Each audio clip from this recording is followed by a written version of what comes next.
Welcome to Shakespeare FC, The Words, a 5-minute journey into the individual bits of language that were forged, fletched, hewn, and hammered, and sometimes crowbarred, into existence by our brilliant and witty Warwickshirean wordsmith, or, as you become more familiar, Uncle Will. I'm your host, Kari Marshall.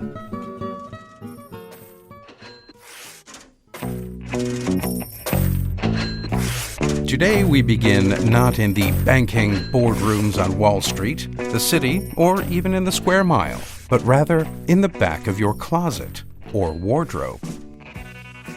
A strange place to find investment, you say? Not so strange. I mean, strange would be like finding a lion and a witch in the back of your wardrobe.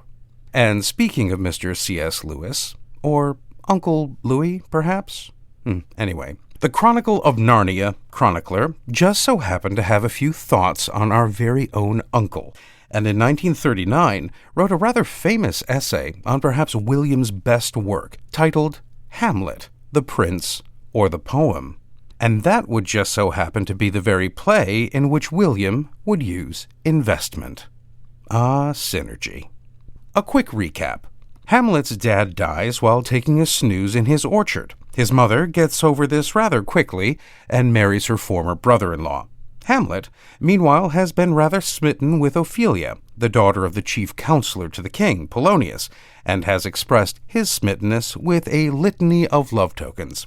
By Act 1, Scene 3, Ophelia's brother Laertes, who came back to Denmark for the wedding, is about ready to head back to Paris for some French frolics. But before that, he imparts a bit of brotherly advice to his sister about her maiden virtue and her beau. In a nutshell, steer clear of Hamlet, sis. Their father, Polonius, then takes the opportunity to reiterate his son's advice. That may be given you. In few, Ophelia, do not believe his vows, for they are brokers. Not of that dye which their investments show, but mere implorators of unholy suits, breathing like sanctified and pious bawds, the better to beguile. Now, we think of investment in many ways, most notably in dollars and cents, or pounds and pence.